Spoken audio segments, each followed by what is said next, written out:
fui eu. Esse barulho fui eu. Esse barulho aí. Mas por que o senhor faz isso? Porque é o barulho do ritmo sinusal. Ritmo sinusal.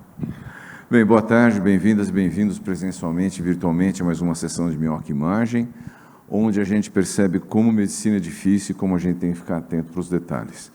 Estamos aqui cercados hoje de convidados muito especiais, eu vou começar por ela, do meu lado da sessão de válvulas, a doutora Samira Goraeb, que vai dar um brilho especial para a sessão, ao lado dela, doutor Wendy, do ecocardiograma, que já faz parte da diretoria, né, Edileide? Assim como o nosso diretor executivo da ressonância, doutor Paul, sentada ao lado da nossa grande mestra e orientadora, apesar de sempre jovem, doutora Edileide. Boa tarde a todos, vamos mais um caso sensacional, sempre é um caso bacana, né?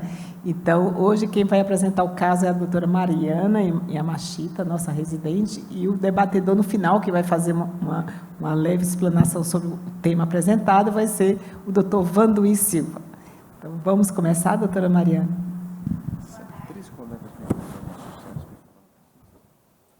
Boa tarde, meu nome é Mariana, sou R1 de Cardiologia do Dante Pazanese e hoje eu vou apresentar o caso do Minhoca Imagem.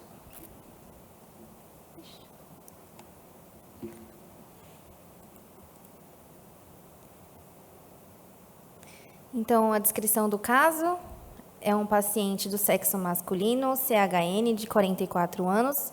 De antecedentes pessoais, tinha apenas um sopro cardíaco na infância, que não tinha sido investigado, negava o uso de medicações de uso contínuo e de antecedentes familiares positivos. Então, tinham 3 irmãos com infarto antes dos 30 anos e pai e mãe que faleceram com infarto após os 60 anos. Então, a história pregressa da moléstia atual, um paciente que informa que há 9 dias apresentou uma dor precordial intensa e procurou o pronto-socorro do Hospital Guarapiranga, onde foi solicitada uma coronariografia. Porém, na ocasião, o paciente resolveu evadir do serviço e voltou no nosso serviço, então, no pronto-socorro 9 dias depois, com nova dor precordial opressiva, porém diferente da dor anterior, associado a um quadro de dispneia. Ao exame físico, na chegada no nosso pronto-socorro, o paciente apresentava pressão de 150/90, frequência cardíaca de 86, saturando 97%. De achados positivos, então, apresentava-se um pouco taquipneico. Da parte cardiovascular, apresentava um sopro sistólico ejetivo, 3 cruzes em 6, em foco aórtico e foco aórtico acessório. RUD, sem intensificação com manobra de valsalva, sem urgência jugular. O restante do exame físico, sem alterações. Então, no nosso primeiro atendimento, a gente coletou as troponinas, certo? E a primeira troponina veio de 46 e a segunda troponina de 52, sendo que o valor de referência do nosso serviço é menor que 11. Então, nós solicitamos um eletrocardiograma. Eu vou pedir para a doutora Mariana descrever para a gente. Ela não precisa chegar na hora, porque cada vez que ela chega, ela já encerra a reunião. Então, é até bom que ela venha um pouco. Mil depois, perdões, doutora. Estou até ofegante. Bom, diante de um quadro desse, é um paciente de 44 anos com antecedente familiar muito importante, né, para doença arterial coronariana aguda e doença arterial coronariana e e sintoma, né, de também uma possível oclusão coronariana aguda com alteração também enzimática. Então, a primeira coisa que a gente sempre vai pensar para um paciente nesse caso é uma possível doença arterial coronariana em curso. Mas quando a gente olha esse eletro, o que chama atenção que não é o habitual é o exame físico, né? Que o miocárdio sempre traz isso de forma muito rica para a gente, que talvez até passasse batido na porta do pronto-socorro. Mas o que a gente vê esse eletro. Então, primeiro é um ritmo sinusal. É um ritmo sinusal como a onda P de muito baixa amplitude. Uma onda P de muito baixa amplitude, mas tão baixa amplitude que até o sistema, de forma automática, acabou não percebendo que ele tem um intervalo PR lá limítrofe, quase um intervalo, um BAV já de primeiro grau, tá? Seria ainda maior que 200 milissegundos, porque pega mais do que um quadradinho. Outra coisa interessante em relação à onda P, ainda nas derivações inferiores, D2, D3 e AVF, é que percebam que ele tem um início positivo, só que no final a onda P ela é negativa. ela está fazendo de uma forma muito sutil, de muito baixa amplitude, mas ela faz um padrão plus-minus da onda P. Isso denota para a gente uma miocardiopatia atrial, um bloqueio interatrial e um bloqueio interatrial que a gente chama de um BIA avançado, tá? Que denota muito, isso daí é muito correlacionado com taquicardia supraventricular também. Não dá para nós percebermos, vamos lá agora para as derivações precordiais de V1 a V6. A onda P, ela não é nítida, mas ela também, a parte negativa, ela é mais importante. Talvez em amplitude ela não preencha Morris, mas parece que ela também pode estar algo aumentada aí. Existem altas amplitudes de QRS com alteração de repolarização aí difusa, tá? Preenchendo aí um Sokolov-Lyon pelo V5, que a gente corta no papel, mas uma sobrecarga aí de ventrículo esquerdo com essa alteração de repolarização importante, que me parece muito mais estranho do que pensando em algo talvez de oclusão aguda. Diagnóstico agora, né? Você não falou o diagnóstico, está tentando agora escapar, fácil, né? Vamos lá, você não pensaria em DAC com esse eletro, Mariana? Não doutora, bom, sempre que a gente fala de oclusão coronariana aguda, né? Nós podemos ter tanto o eletro com mínimas alterações, como até o que nós, já o conhecimento mais difundido, que é o supra de ST. Eu acho que diante de um paciente de 44 anos, com uma dor precordial anginosa, a primeira coisa que tem que se pensar sempre, inclusive pela prevalência, é doença arterial coronariana, sim, tá? Mas aquelas alterações do eletrocardio de repolarização não necessariamente aconteceriam só por doença arterial coronariana. E você valorizou tanto o eletro que você nem colocou DAC nas calças, né, Edmil?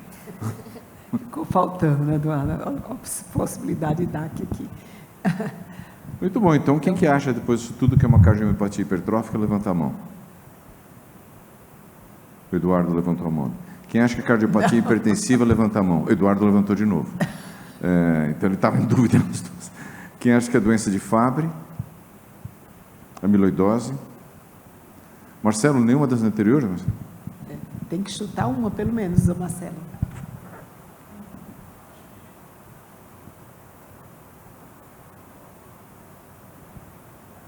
Alô? Eu acho que ainda está muito cedo, ainda para a gente cravar um diagnóstico. Bom, eu não vi, a princípio não vi nenhum red flag para pensar em amiloidose, nem para a doença de Fabry também, não vi nenhum red flag importante. Bom, tem aquele eletro que chama atenção da sobrecarga de VE, como a Mari falou, e diante tem uma injúria miocárdica, não fecha para na verdade, uma sincronina aguda, eu acho que é mais uma injúria, não fez curva de tropa, na minha opinião, não fez curva de tropa, mais uma injúria miocárdica, que a gente não podemos excluir cardiopatia hipertrófica ainda, mas eu acho que um exame de imagem, um ecocardiograma, ia ajudar a gente aí agora. Antes de pedir a ressonância, que você indicou tão bem, eu queria saber se vocês acham que esse paciente ia ou não parar no CAT se ele chegar às 10 horas da noite no pronto-socorro. Com aquela queixa de dor associada à dispneia. Uma história familiar importante. É uma história familiar, aquele eletro, mas com enzima que subiu. Né? É uma dor que eu acho que eu ia caracterizar melhor essa dor, para ver se é uma dor típica mesmo. Não estaria errado ir para CAT. Não, acho que não estaria errado. Acho que a chance seria bastante grande, sim, né? De bastante grande para CAT, sim. E lembrar a ausculta, né? Tem uma ausculta de um sopro que ele diz que é desde a infância. E a doutora Samira está aqui, né? Eu ia comentar sobre red flag. São dois marcadores independentes. Pois é, o que eu ia comentar sobre isso. O pessoal se preocupa muito com a clínica e esquece o exame físico. Então, tinha um sopro sistólico em foco aórtico, né? Então, ali tem um gradiente para gerar esse sopro. Então, se a gente for pensar nessas hipóteses, uma poderia ser uma miocardiopatia hipertrófica, para gerando um gradiente em via de saída de VE. A gente teria que pensar, porque o eletro, na verdade, não lembra coronariopatia. Eu, por exemplo, se chegasse para mim, eu não iria mandar fazer um CAT, porque aquelas alterações é de uma sobrecarga. Junto com a ausculta cardíaca, eu não pensaria em coronariopatia, apesar do antecedente. Agora, a ausculta, está faltando aumento do sopro com a valsalva, né? O paciente tinha um sopro sistólico que não aumentava com o manual de valsalva. É muito comum os pacientes com hipertrofia ir ao pronto-socorro com dor e elevar tropo, né, por injúria, independente de ter DAC. Mas estenose aórtica, isso acontece também, doutora Samira? De não aumentar? Normalmente se aumenta. De ir ao pronto-socorro com dor e com elevação de tropo. Não é comum quando a gente tem estenose aórtica ele ter elevação de tropo. Pode ter a dor, que é clássica, né, da tríade de estenose aórtica importante, espineia, angina, ele teve quadro de espineia também. Então, também lembrava. E lembrar que é um paciente jovem. Então, também teria que pensar no paciente bivalvular, porque com 44 anos, a chance de ser de etiologia senil é muito mais difícil. Então, mas assim, alterar a tropo não é comum, não, Edineide, com a gente. Eu acho que ficou faltando uma opção aqui, que era estenose aórtica e DAC, né? 2 possibilidades aqui. Mas a ausculta não era compatível com DAC isolada, né? Tem que ver DAC mais alguma outra coisa. Doença de Fabry poderia ser, né? Que ela simula hipertrófica, poderia ser igual. Está faltando DAC, sim. Quem quer fazer alguma outra possibilidade diagnóstica? Comentar, Eduardo? Não, eu acho que assim, talvez esse paciente ganharia um cateterismo no pronto-socorro pela questão da história familiar, né? Que ele tem mãe, irmãos com história positiva, com essa dor e tudo mais, né? Eu acho que não daria para a gente descartar. Acho que até agora, com o que a gente tem de eletro, de história, né? A gente talvez pensasse na hipertensiva, que ele não usava medicação, mas talvez não conhecesse, né? E a hipertrófica, realmente, né? A gente não daria para descartar. As outras, eu acho que teria mais comemorativos, né? Alguns outros sintomas que, nesse caso, não teria, né? Então... Num contexto ambulatorial, num contexto sem essa dor, né, que eles acabaram colhendo a troponina, pensando com certeza aí em DAC para esse paciente. Esse paciente, de fato, pensando em diagnóstico, tem que pensar na cardiomiopatia hipertrófica.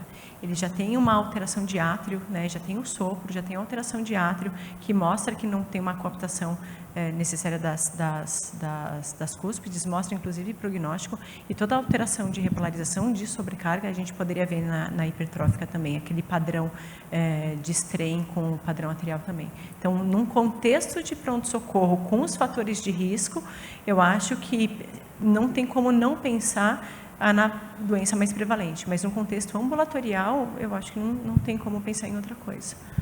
Eu não sei o que o Paulo vai mostrar, não vi o caso, e não quero dar spoiler, o Paulo vai comandar um excelente fórum semana, na próxima, não é agora, outra sexta, sobre exames de imagem na sala de emergência. Mas a gente aqui na Túmulo Dante, a gente não passa mês sem que a gente tenha um paciente que segue esse roteiro. Chega no pronto-socorro com dor, vai para o CAT, não mostra lesões, vem para a gente e é uma cardiomiopatia hipertrófica. Então é um diagnóstico diferencial que a gente sempre tem em algum ponto da cabeça, porque a gente vê isso com uma certa frequência até. Agora, eu acho que pela história, acho que seria o mais provável hipertrófica mesmo, até a história familiar, que às vezes se interpreta que o paciente teve morte súbita, que foi infarto, se atribui infarto, morte súbita, e às vezes é hipertrófica e é uma arritmia ventricular.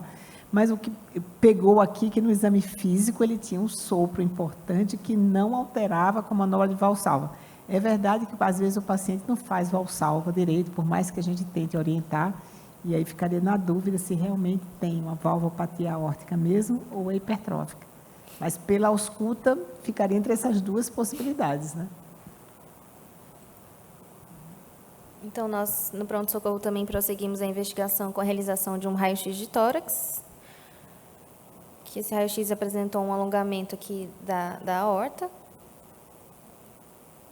E pela... Só um instantinho, Maria. Sim, doutor. O que você achou desse mediastino? Eu achei que esse mediastino chama atenção. Nitidamente ele tem um alargamento ali, né? E a gente vê que não é por exemplo, a gente vê isso muito em estenose aórtica, né? Que você tem lesão, até alguns casos de insuficiência aórtica, que você tem lesão de jato levando a uma dilatação do vaso. Mas estenose subaórtica também pode dar uma imagem parecida por aumento, mas está alargado esse mediastino médio com certeza. A aorta vai até lá em cima, né? E no pronto-socorro, então, no nosso serviço, a gente acabou prosseguindo com a realização de um cateterismo cardíaco. E o cateterismo veio sem lesões ateroscleróticas obstrutivas, porém na ortografia veio uma aorta calcificada com aparente abertura reduzida, refluxo aórtico importante e dilatação de aorta ascendente.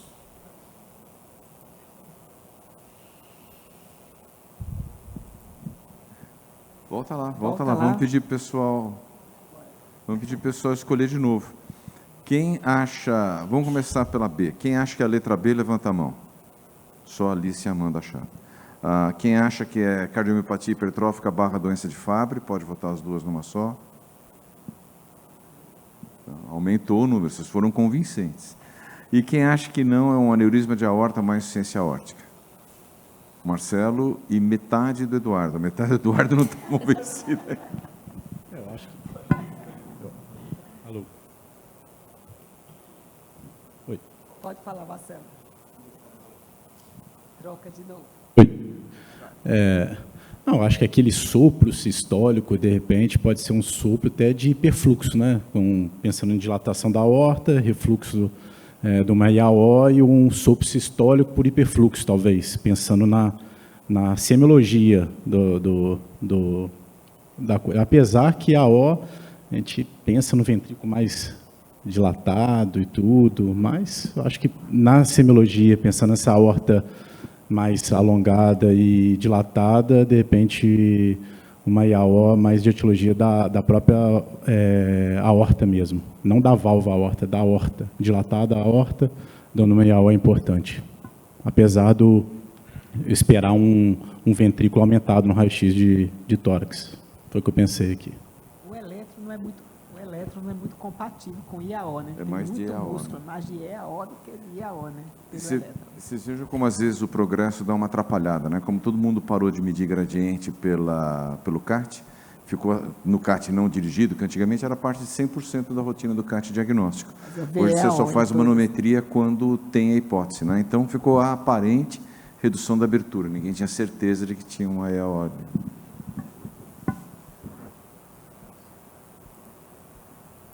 Depois, prosseguindo a investigação, então, foi feito um ecocardiograma transtorácico. Vou pedir para a doutora Wendy comentar para a gente.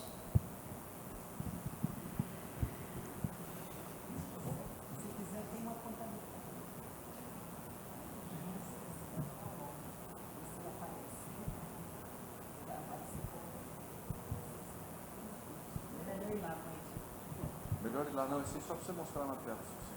Vai lá. Oi, pessoal, boa tarde.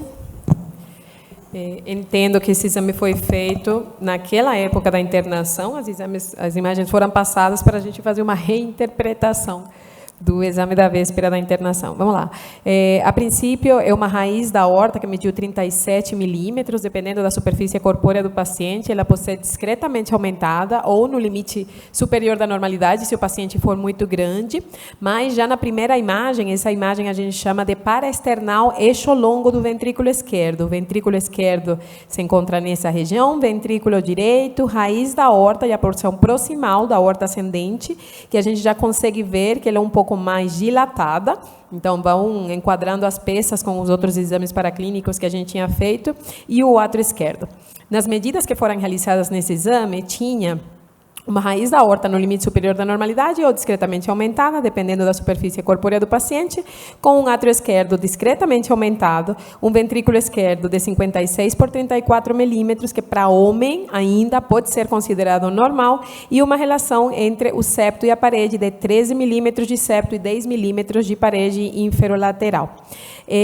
Essa proporção é aumentada, mas por aí ainda a gente não consegue apenas pela espessura da parede, pela massa aumentada, definir a etiologia desse aumento. Por quê? Se esse paciente tem uma condição de carga aumentada, por exemplo, estenose aórtica, ou é um paciente hipertenso que não está bem tratado, é um limite totalmente razoável para uma massa aumentada. Geralmente, a gente pensa em doenças infiltrativas quando a gente tem mais dessa espessura, 13, 14 milímetros, algumas literaturas mandam até 15 milímetros, em ausência de condição de carga. Quando você comprova que esse paciente não é um paciente hipertenso, que esse paciente não tem estenose aórtica, seja subvalvar, valvar ou supravalvar, você pode começar a pensar em que aquilo lá não seja músculo. Aquilo lá pode ser alguma doença que está infiltrando esse tecido. Na imagem colorida, a gente consegue ver um fenômeno que é chamado de aliasing. O fluxo laminar, ele aparece em azul e vermelho, dependendo da direção que ele segue. Quando começa a aparecer esse mosaico amarelo, aí a gente pensa que tem alguma obstrução na passagem dessas hemácias ou que tem algum fluxo regurgitante. No caso, esse paciente tem um aliasing característico tanto na abertura da válvula quanto no fechamento. Então, isso pode caracterizar já pela imagem colorida que esse paciente tenha uma dupla lesão valvar aórtica. Quando vamos um espaço intercostal para cima, efetivamente o paciente deu uma dilatada nessa aorta ascendente, já a gente caracteriza por ecocardiografia como aneurisma, tem mais de 5 centímetros, 50 milímetros de aorta ascendente. Em um paciente de 44 anos, com uma dupla lesão valvar aórtica, a gente não tem como não pensar em uma ortopatia congênita, ou seja, uma aorta bi, como já a doutora Samira tinha comentado. E tem uma particularidade, né? Tem muitos autores que falam que a doença da aorta não é apenas uma doença da válvula, é uma doença da aorta inteira.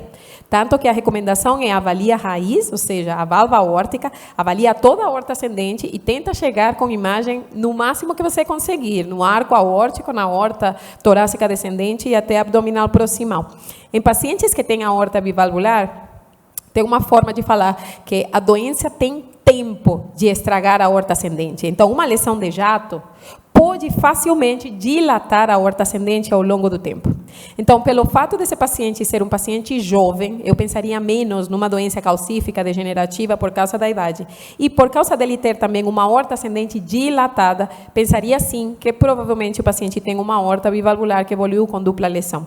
Eu não encontrei na imagem que me foi enviada o eixo curto da aorta, porque no eixo curto da aorta a gente vê a válvula de frente e consegue quantificar quantas comissuras ela tem. É um conceito que muitas pessoas têm de forma equivocada, que depende de quantos folhetos ela tem. Na verdade, não. Ela pode ser só que só abrem 2. Então, a gente quantifica na abertura da válvula quantas comissuras abertas existem. E dessa forma a gente define a presença de uma válvula com um número maior ou menor de folhetos do que apenas 3. Os índices de função sistólica derivados da contratilidade são preservados. Foi realizada a fração de ejeção pelo método tridimensional, que é muito mais acurada que o bidimensional, porque ela não assume suposições geométricas, ele simplesmente consegue incluir um maior número de paredes nessa fração de ejeção, e foi de 61%. Contudo, nesse paciente foi realizado uma avaliação da deformidade. Eu acho que eu já conversei várias vezes nessa sessão como a deformidade miocárdica é a nossa espada de tondeira. Ela ajuda a enxergar muito além do evidente, porque ela consegue definir a presença de injúria miocárdica antes que essa injúria seja transmural. Quando ela é transmural, a gente consegue ver a alteração segmentar.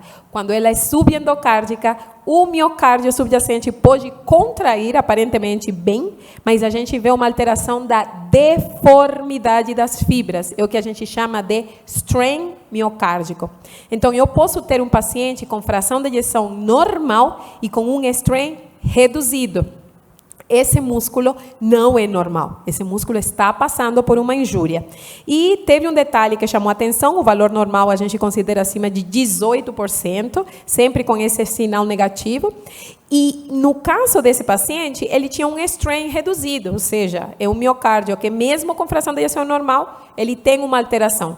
E percebi que chamou a atenção do operador que realizou o exame um padrão aparente do que a gente chama de apical sparing. Apical sparing é aquela cerejinha do bolo que a gente vê em pacientes tipicamente com amiloidose.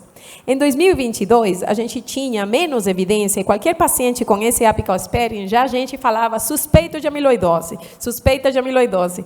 Hoje, 2 anos depois, a gente tem uma enorme literatura que fala a favor de não apenas olhar o apical sparing, porque existem falsos positivos. Esse paciente tem condição de carga, a gente já viu uma imagem compatível, sugestiva, com uma estenose aórtica por causa dessa aceleração de fluxo.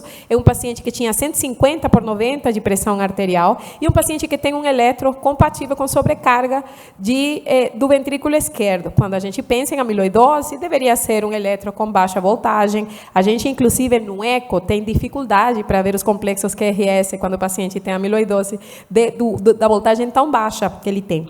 Então, eu trouxe aqui apenas uma referência para vocês entenderem que nem todo apical sparing quer dizer amiloidose, mas é muito importante na vigência da suspeita de estenose aórtica fazer o strain, pela injúria miocárdica que pode representar, muito além da fração de ejeção, e pelo fato de ter uma correlação muito alta de doenças infiltrativas com estenose aórtica. Então, sempre importante fazer diante da suspeita.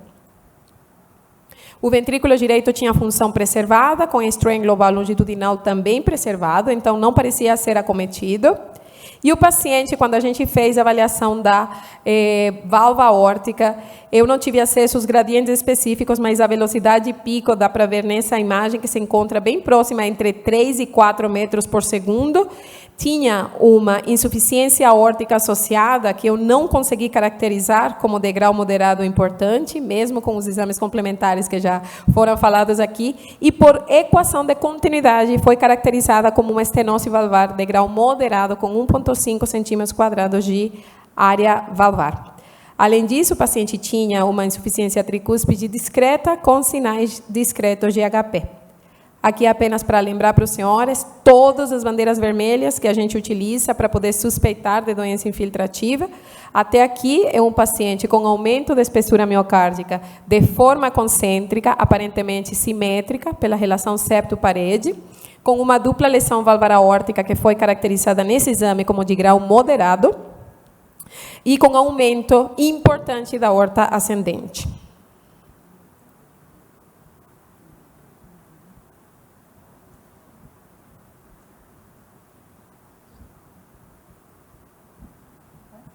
Se a gente lembrar, esse paciente tinha um sopro desde a infância, né? Então, ou ele seria um hipertrófico, ou seria uma estenose aórtica com válvula aórtica bicúspide, não é isso, Samira?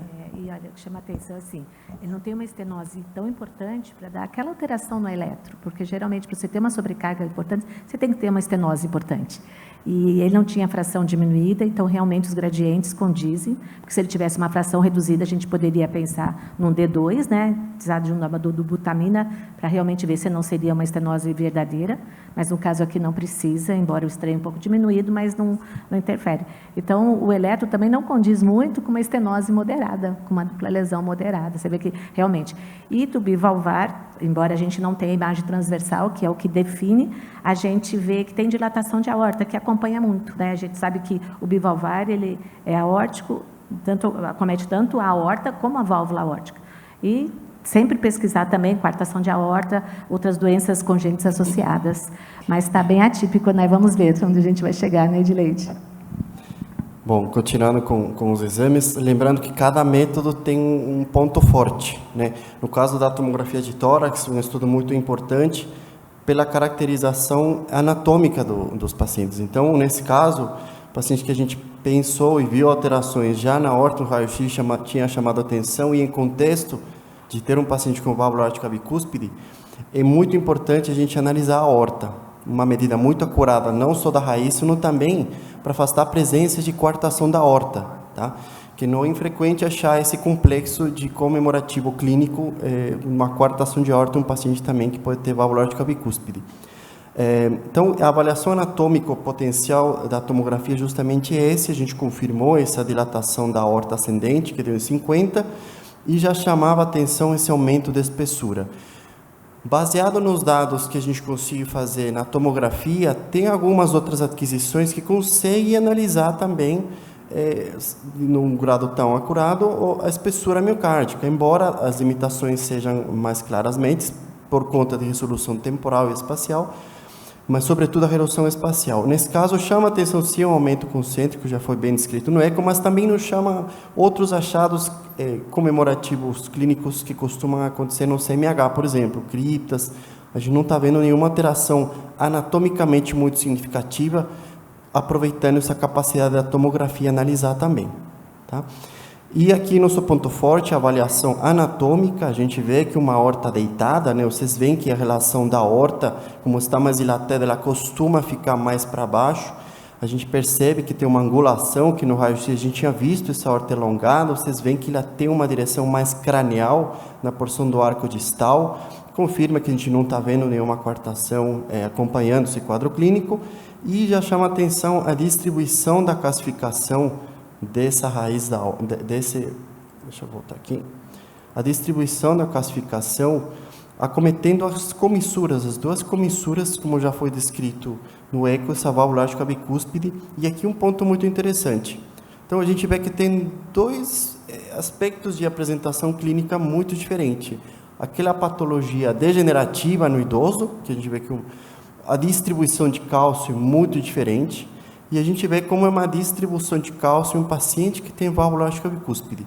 A gente percebe que a raiz, o anel, acaba sendo uns diâmetros muito mais aumentados, a calcificação acaba cometendo mais as comissuras e que tem pouca ou nenhuma extensão para a via de saída. Então, essas características a tomografia consegue definir muito bem, e caracteriza muito bem o fenótipo de uma válvula aórtica bicúspide. Esses detalhes são muito importantes para serem analisados, inclusive a termo que for pensar uma terapêutica. Porque a gente sabe que a válvula aórtica bicúspide, que tem um RAF, né? O RAF é uma circunstância anatômica muito dura, muito difícil de dissecção. Então, é isso importante definir a anatomia dessa válvula, porque vai ajudar muito a definir, sobretudo, inclusive, o tratamento. Aqui, só complementando essa análise que a gente tinha visto, quando a gente faz uma aquisição pegando todo o ciclo cardíaco, consegue também fazer uma análise com uma resolução temporal sobre a contratilidade, mas nada que chame a atenção, além desse aumento da espessura concêntrico, e vocês percebem que a distribuição de cálcio acaba cometendo predominantemente essas duas comissuras. Aqui uma imagem em 3 dimensões para demonstrar para vocês aqui a topografia de 2 folhetos, né? Então a gente tem uma classificação dependendo do número de comissuras, a classificação de Sievers, né? Então a classe que a gente discute com os residentes quando vai pensar inclusive em intervenção, nesse caso o paciente jovem, não vem ao caso, mas lembrando que quando tem essa morfologia de Sievers 0, tem os 2 folhetos classicamente iguais, tem 2 comissuras, e quando a gente tem a presença de um RAF, uma comissura, 2 comissuras de um pequeno RAF, pode classificar como Sievers 1. Então, nesse caso, é a bicúspide pura que a gente consegue avaliar, determinando esses 2 folhetos aqui e as comissuras calcificadas. Aqui, só mostrando para os senhores o que a gente tinha visto, mas com uma imagem eixo curto, denotando aqui, essa seria a luz.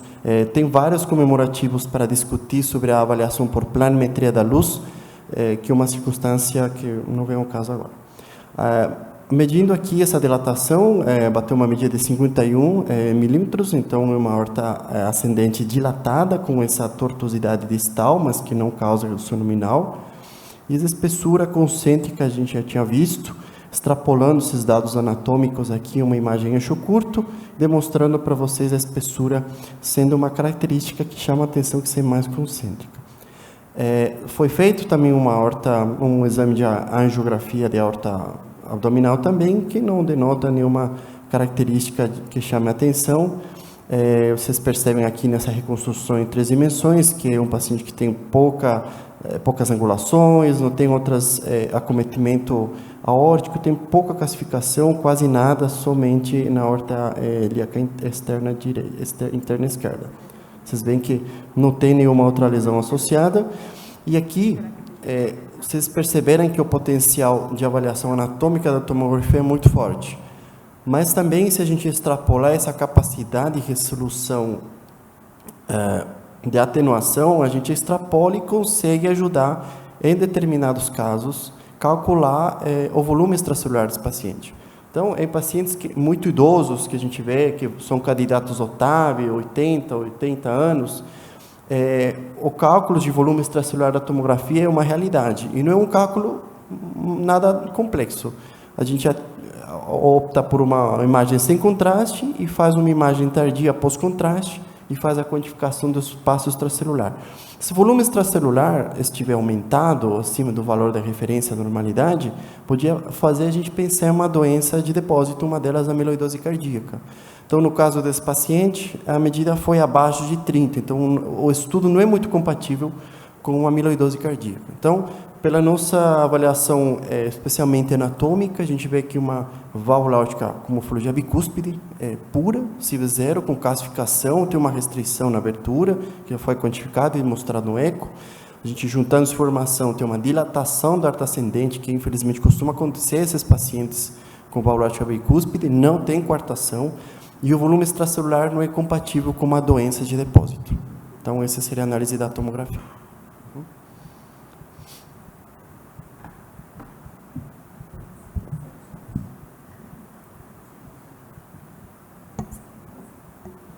Prosseguindo a investigação, a gente também realizou uma fundoscopia que apresentou escavações assimétricas e aumentadas, maior à direita.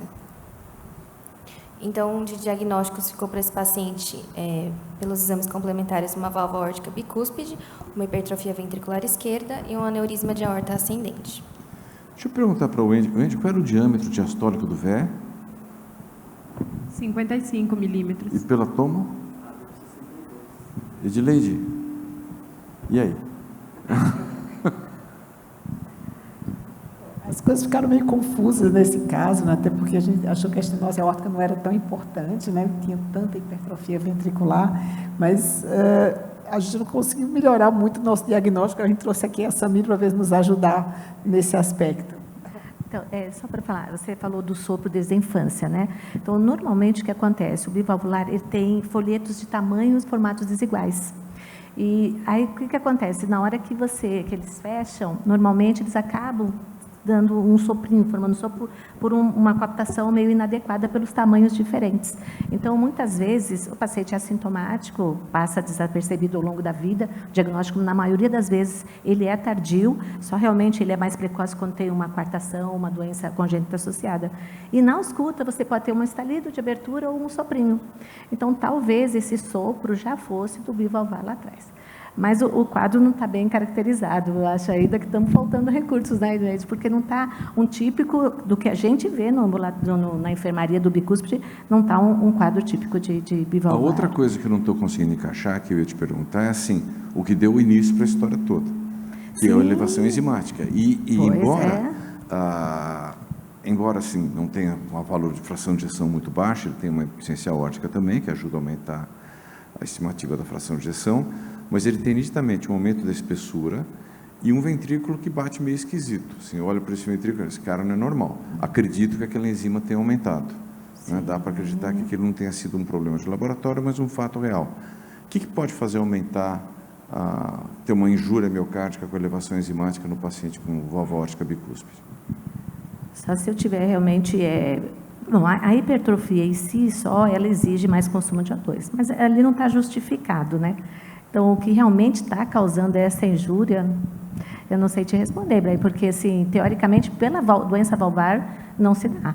Tá? E o que chama muita atenção também neste caso, uma estenose aórtica não vai dar uma hipertrofia de 13 e 11. Pois é. Tá? Isso não tem. A gente tem estenose aórtica severas que o septo fica entre 11 12 o máximo, tá? Então, inclusive, uma das indicações no assintomático é aquele que tem hipertrofia, a gente já indicar. Então, não está batendo a história da válvula com uma disfunção moderada, ter essa hipertrofia, tá? A gente sabe, assim, uma hipótese, a gente já tem casos em que tem uma associação de amiloidose com estenose aórtica, mas não necessariamente no bivalvar, mas pode ter relação. Mas isso que eu queria perguntar para a Edileide, você acha que essa dupla lesão aórtica, principalmente se a insuficiência for moderada, justifica esse ventrículo com diâmetros aumentados num paciente com amiloidose? Se fosse amiloidose? É até interessante essa pergunta, que a amiloidose é a doença que nunca dilata sozinha. A tendência da amiloidose é cada vez mais que o depósito vai acontecendo, a cavidade vai ficando menor de tamanho. Então, é uma progressão da doença, o ventrículo fica cada vez menor e os átrios cada vez maiores. Então, é um fenótipo infiltrativo e que o coração diminui. Às vezes a gente fica com dúvida quando vê um paciente com amiloidose e ventrículo dilatado, mas isso pode acontecer no paciente que previamente tinha uma hipertensão, tinha uma outra causa para dilatar, mas a amiloidose sozinha não dilata, né? Então, no começo pode até ter uma cavidade normal, mas à medida que a doença progride, diminui. Então, acho que não caberia aqui a gente pensar em amiloidose. O que eu acho que a gente não pode descartar completamente é esse moço ter uma hipertrófica inicial, porque a gente define também hipertrófica quando a gente encontra um septo maior que 15. Ele não tem, em nenhum momento, septo maior que 15, para a gente dizer isso. Mas por que tanta história familiar, né, de infarto jovem nessa família? No caso dele, não tinha nada, ele tinha coronárias normais, ele tinha doença. Será que não tinha um hipertrófico junto? E ficou uma somação de coisas aí no hipertrófico inicial? Ibrahim estranhou ter sido feito o estudo da aorta total, mas eu fiquei aqui pensando, será que o fato de ter coarctação... Procurar uma hipertensão... Procurar alguma outra causa de doença de aorta, uma vasculite, talvez alguma outra doença. Eu não vi indicação, no que eu vi, não vi indicação para a aorta total. Pensando que não tinha estenose renal, nenhuma causa de hipertensão secundária também. Mas ele não era hipertenso, ele foi visto apenas uma medida pressórica aumentada no momento da dor no pronto-socorro, mas ele não tomava nenhum remédio para hipertensão. O que torna a medida das espessuras e dos diâmetros mais relevantes, né, que isso não se explica. Mariana, antes de chegar você, Paulo, a Mariana. Mariana, o que você achou? Qual a sua impressão do caso? Doutor, está estranho. Comparando com o padrão ouro que é o eletro. Está estranha realmente uma estenose aórtica não tão importante assim, dá tanta alteração, tanto de átrio como de ventrículo, como de repolarização no eletro, né? Não sei se teria alguma coisa por trás também, somando a essa aorta bicúspide, porque não é o habitual da gente ver, de fato, como a doutora Samira falou, todas essas alterações. Paulo, eu quero que você comente o que você quiser comentar, mas eu quero que você faça uma observação que, vendo as suas imagens, me chamou a atenção. Sendo uma válvula aórtica bivalvular, a gente espera níveis de calcificação maiores naquele plano valvar do que no indivíduo com válvula aórtica trivalvular. E aqui o cálcio da válvula aórtica não pareceu tão nítido. Dava para perceber bem a sombra dos dois folhetos, mas era um cálcio assim, né, que a gente costuma ver em gente. Qual a sua impressão do conjunto? Isso eu acho muito importante frisar, inclusive com o pessoal da Atoma que está aqui, que, como tinha comentado, conformação da calcificação na válvula aórtica bicúspide diferencia muito, que vocês veem que é um complexo anatômico alterado, desde a raiz mais aumentada, a calcificação restrita aos folhetos, e também um cometimento importante de dilatação da raiz da aorta e da aorta ascendente. Então, essa especificação é muito importante quando a gente analisa um paciente com válvula aórtica bicúspide. Agora, tem uma característica clínica que o Ibrahim bem falou, que tem uma dilatação da cavidade que não é justificado pelo grau de doença valvar, que não é justificado, inclusive, a gente fez uma planimetria e não é uma planimetria de válvula aórtica aumentada. Eu só fico pensando... acho interessante conhecer e estudar esse miocárdio, sabe? Eu acho que caracterizar esse miocárdio, ver se certo grau de injúria, essa dilatação teve alguma miocardite prévia, eu acho que uma ressonância talvez seria uma dica importante para ver se tem alguma outra injúria que a gente não está vendo que justifica. Pode, deixa eu só fazer uma pergunta para o Wendy antes, que depois já faz a pergunta para todo mundo. Wendy, você está confortável com esse diagnóstico? Você vai ler esse paciente por uma ciclomaca, por um ecocondubuta, com alguma coisa para avaliar melhor essa válvula aórtica? A gente sabe que a insuficiência aórtica depende muito de condição de carga. E ele tem um CAT que deu insuficiência aórtica grave. Na época dele, a insuficiência aórtica é importante. Parece que foi até mais que chamou a atenção do que a própria estenose. Mas, no caso, o paciente não tem sintoma que pareça ser justificado por essa lesão. Quando a gente tem uma discordância, mas está muito próximo da gravidade, a gente leva para a ciclomaca para dar uma empurradinha e que comece a aparecer Para um lado ou para o outro. O que a gente esperaria desse paciente? Que em condição de carga maior aumente a IAO. Mas uma estenose aórtica que deu moderada, e moderada alta, não é um moderado de 1.1 que possa ser 1 sobre alguma circunstância. Com fração de ejeção preservada, ou seja, que aquele gradiente provavelmente é aquele gradiente. Eu acho que outro exame de eco não acrescentaria muito em relação com esse. Nenhuma dobuta, nenhuma. Eu iria pela ressonância. Leonardo. O estudo genético poderia tirar alguma dessas dúvidas. Por exemplo, se o paciente ele não teria as duas coisas, tem uma hipertrófica junto com a válvula aórtica bicúspide, né? E a questão da ressonância também, né? Se ela não poderia também ajudar pelo tipo de realce, né? Porque ele pode ter as duas patologias. Eu acho que com essa imagem a gente não podia pensar em hipertrófica, né? Porque ele não tem septo mal Q15, em nenhum momento ele não preenche critério e ainda mais tem uma condição de carga que justifica a hipertrofia. Então, o diagnóstico hipertrófico é impossível de pôr imagem nesse paciente. Se mostrasse umas criptas, mesmo assim, se encontrasse alguma coisa na ressonância, você não estaria autorizado a fazer diagnóstico hipertrófico, porque eles são indícios, mas não são diagnósticos. Então, a gente não pode falar de hipertrófica aqui. Mesmo se fizesse um estudo genético e mostrasse uma variante patogênica no gene da MYH7, você podia dizer que era um portador assintomático, porque você não tem a expressão fenotípica da doença. Então, aqui a gente tem que concordar, tem que aceitar as evidências de que é um paciente com uma dupla lesão aórtica e que talvez pelo tempo, e essa é a minha pergunta para a Samira, será pelo fato de ter essa estenose aórtica desde criança, não pode ter feito induzido essa hipertrofia? Uhum. Eu acho assim, muito difícil, numa estenose aórtica... Não, eu acho muito difícil, numa estenose importante, você ter uma cavidade mais dilatada, não ter gradiente com fração preservada. A gente pode pensar numa dilatação quando você já perde a função ventricular. Quando você perde a função, o VE vai dilatando, aumenta a sobrecarga de átrio, aí tem aquela classificação de Generot, que você vai para o estágio 1, que você só tem hipertrofia, o 2 você já tem dilatação do átrio, o 3 já pega câmaras direitas, o 4 já com disfunção. Então, no caso, não bate. Outra coisa, em relação à insuficiência aórtica, se fosse importante, a ausculta ela mostraria. E além dos outros sinais de insuficiência aórtica. Então, a gente tem vários marcadores que mostrariam. Então, eu acho que realmente não se tem. Mesmo avaliando na torácica, no abdominal, a gente veria o refluxo. Então, assim, para mim, não está... E em relação com a ciclomaca, né, que o doutor Ibrahim falou, se você vê muito sinal e o eco não está convincente, você pergunta, olha, tem muito sinal, exame é físico, tudo, né? Não parece ser o caso. Qual era o trabalho desse moço? Que ele trabalhava?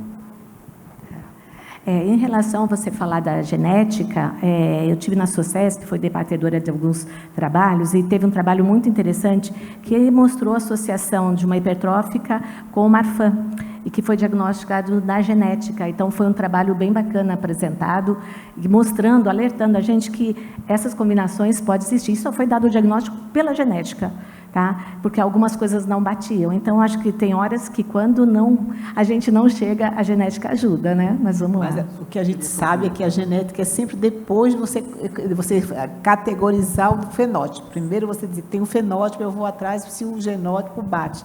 Mas se a gente não encontra o fenótipo da doença, não adianta buscar a genética, porque a genética vai explicar o que você tem. E aqui a gente não tem hipertrófica em imagem, né? Você não concorda, Ibrahim? Concordo. E a válvula também não justifica a estenose, a dupla lesão também não justifica nesse cenário. Geralmente, 44 anos você pode ter importante, já a idade que começa, 44, 50. 44 é mais quando é EAO. A estenose a gente vê que começa dos 50 para cima. Geralmente, nessa idade, a EAO é mais frequente e está acompanhada da dilatação de aorta. Mas a raiz não é tanto, que acompanharia mais raiz de aorta, e você vê que é mais ascendente, né? Então, é outro fator que fala que não está batendo. Só um detalhe que, às vezes, a gente só pensa na ressonância como um caracterizador tecidual, que é o nosso grande ponto forte, mas, inclusive, a doutora Samira, na diretriz, quando de insuficiência aórtica, o papel da ressonância tem um valor muito importante também, sobretudo para a quantificação de fluxo valvar aórtico. Então, quando tem essas discordâncias clínicas e tudo, inclusive a ressonância, a gente consegue fazer uma quantificação por fração de regurgitante muito acurada e também não precisa de contraste. Só lembrando que isso também existe. Uhum. Existem perfis assim, genéticos de pessoas que têm tendência a fazer mais hipertrofia diante de um mesmo estímulo. A gente sabe isso, que os homens fazem mais do que as mulheres.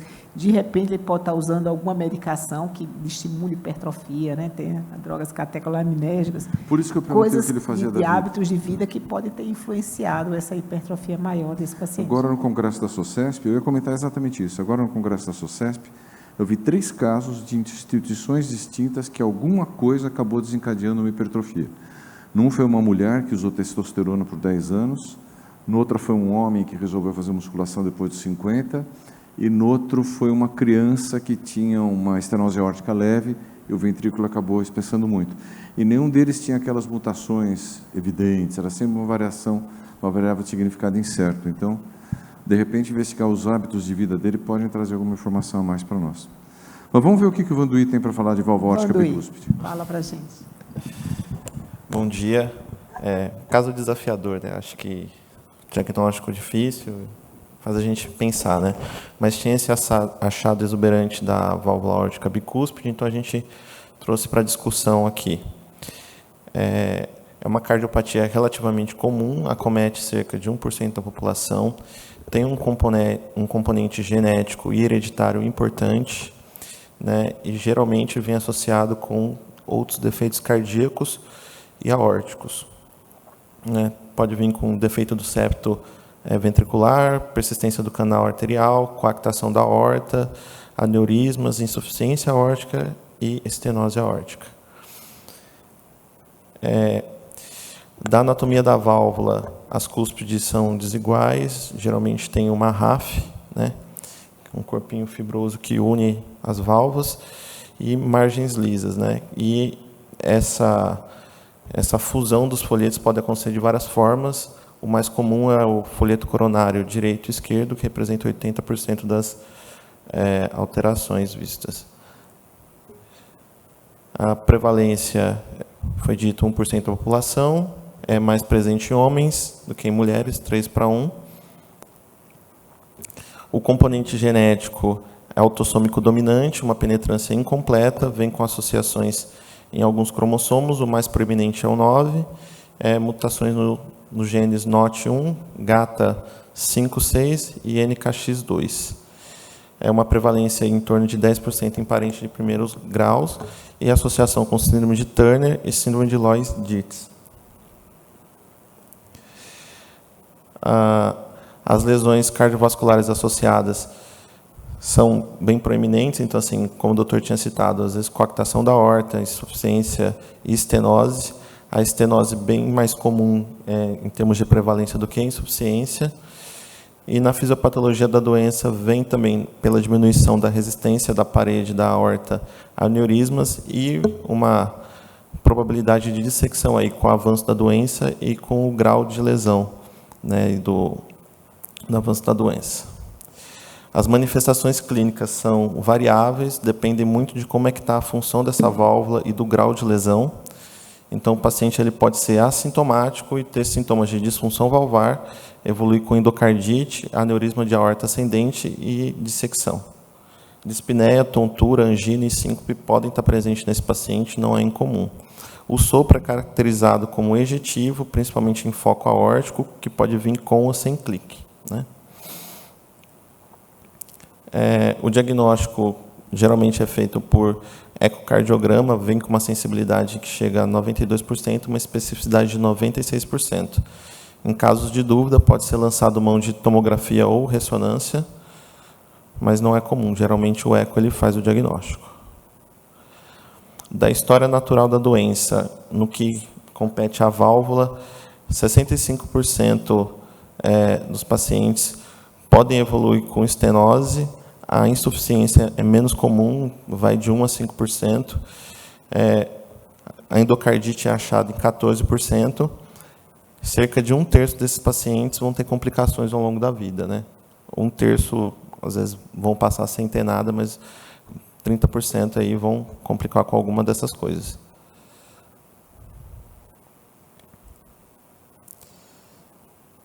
Na parte que compete às ortopatias, a dilatação da aorta ela vai aparecer de 20% a 84%, a literatura diverge bastante em relação a essa prevalência, e a dissecção depende do grau da dilatação e da idade do paciente. Quanto maior a dilatação e maior a idade, maior a chance desse paciente ter dissecção.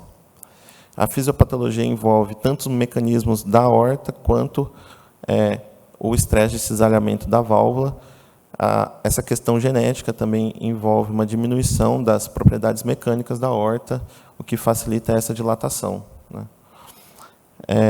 A anatomia bicúspide ela gera um fluxo turbilionar, que, por sua vez, aumenta o estresse de cisalhamento na parede do vaso e acelera estenose e calcificação.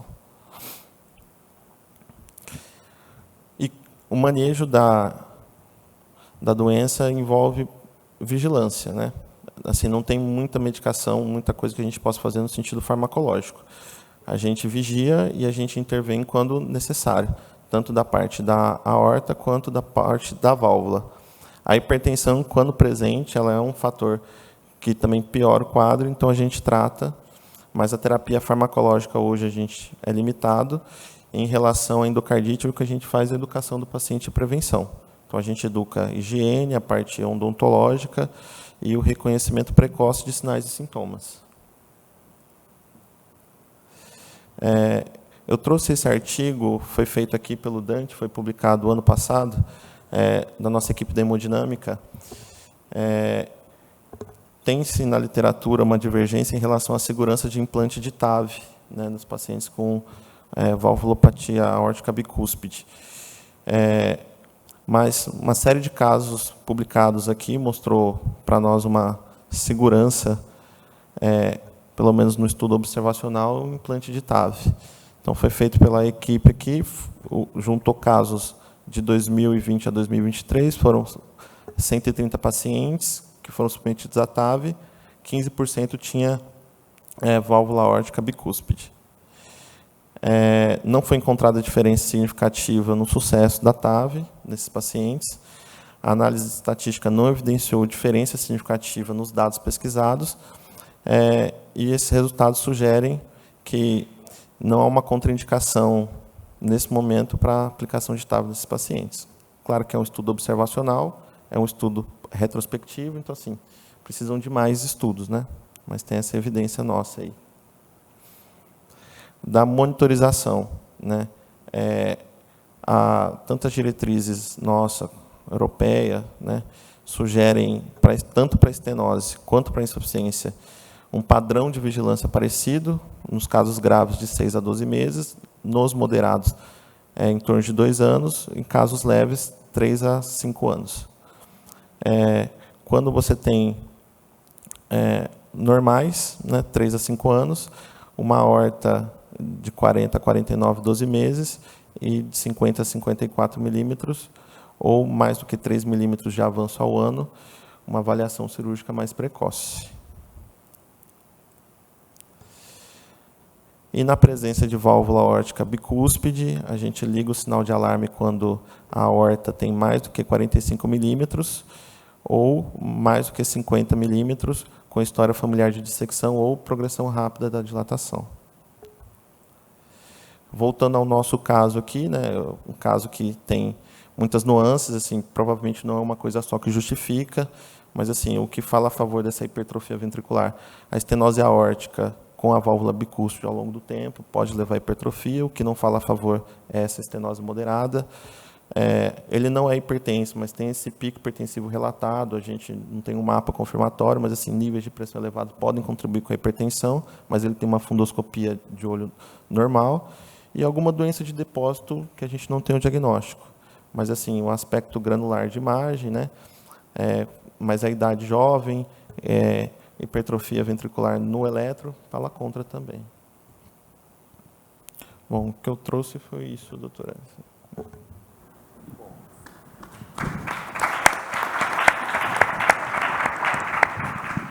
Eu queria, Edileide, se você me permitir, durante a sua ausência, a gente começou uma tradição que eu queria repetir agora, que é pedir para, nesses minutos finais, cada um deixar uma mensagem em homenagem ao Dr. Gum, para cada um deixar uma mensagem para levar para casa.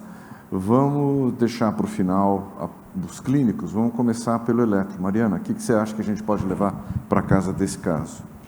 Doutor, eu estava até falando aqui com o Paulo, eu acho que dá muita dúvida conosco, que é uma baita de uma equipe que a gente sabe do miocárdio, mas eu acho que no consultório ficariam muito tranquilos em receber um eco com um paciente com uma válvula bicúspide e falar, tá tudo bem, é isso mesmo e é assim que eu vou conduzir. Mesmo com um eletro que não é o típico, com um eco que não é o típico, com uma tomo que não é o típico, com um quadro clínico que não é o típico. Então, aqui, eu acho que, mais uma vez, eu acho que é muito desafiador quando se sabe com essa equipe todas as nuances desse caso. Então, acho que mais do que até o eletro nesse caso. Sim. Tá. O diabo mora nos detalhes. Wendy, o que você acha que a gente pode levar para casa desse caso? Tem uma frase que eu já falei algumas vezes, e eu acho que eu ouvi vocês também falando, que tudo é operador dependente, inclusive o exame físico. Diante da dúvida, chamar esse paciente de novo para a gente entender melhor se alguma parte da clínica não está batendo ou se efetivamente ele já conseguiu desenvolver sinais associados para poder fazer os exames de forma recorrente. É engraçado quando eu vi o tempo de acompanhamento da doença na revisão final. Não é isso que a gente tem no dia a dia. Esses pacientes com IAO até discreta podem voltar de 6 em 6 meses para o consultório, por falta de conhecimento, inclusive, das recomendações.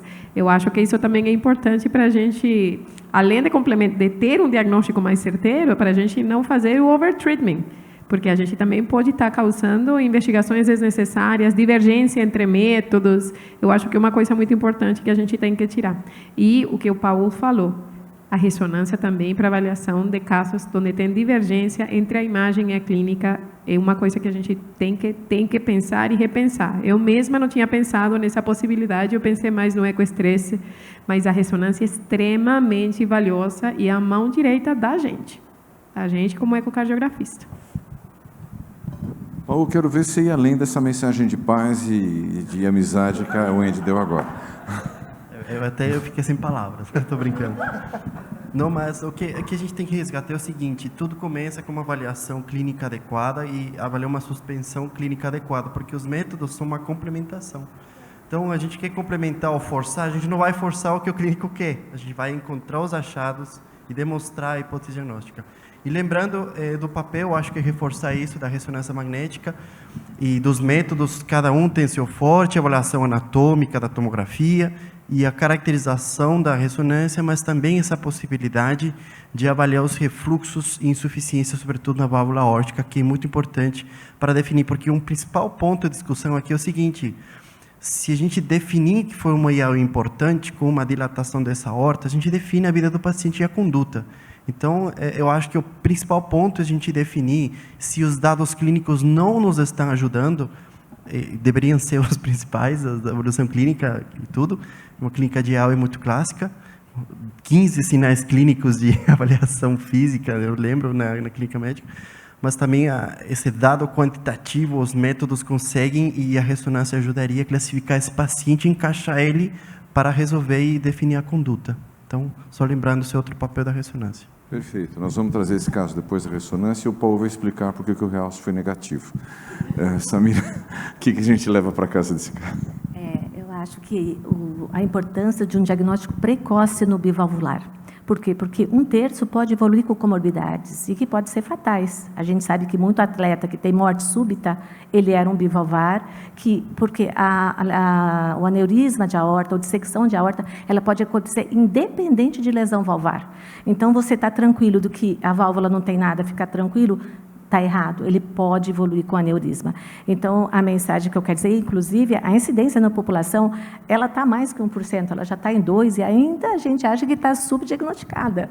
Tá? E se você falar com a população, ninguém conhece, todo mundo conhece prolato, mas não conhece bivalvar, e é uma coisa de extrema importância. Hoje a gente tem, o estudo assim, está chamando a atenção do mundo todo. Então, tem um estudo que eles falaram que ainda está no jardim de infância, que é para diagnosticar marcadores, para saber quem vai evoluir com dissecção, quem vai evoluir com alta, para melhorar o prognóstico, porque 1/3 vai evoluir. Então, eu acho que quanto mais precoce a gente ter o diagnóstico, melhor. Eu acho que é uma coisa muito importante no acompanhamento desses pacientes. Perfeito, obrigado. E encerrando, quem manda, doutora Edileide, dando a última palavra.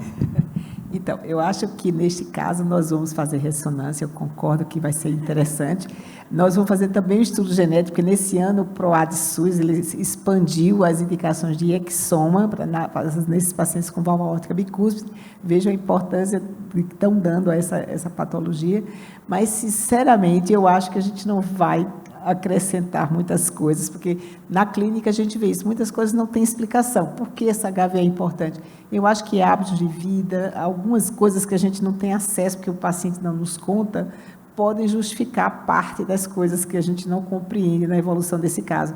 Mas eu acho que a gente deve investigar ao máximo, sim, por isso que a gente vai fazer a ressonância, estudo genético, mas eu, sinceramente, acho que a gente não vai assim, dar passos à frente na compreensão desse caso. Perfeito.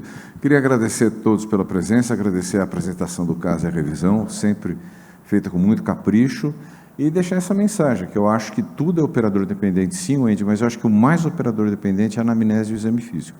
Que se a gente não capricha, não tem exame depois que corrige o curso do que começou torto lá atrás. Então, esses aspectos todos que a Samira e a Edileide mencionaram no final, acho que são os mais importantes de todos. Até terça estaremos aqui com mais um caso para mostrar o quanto a gente precisa aprender na medicina ainda. Obrigado, pessoal.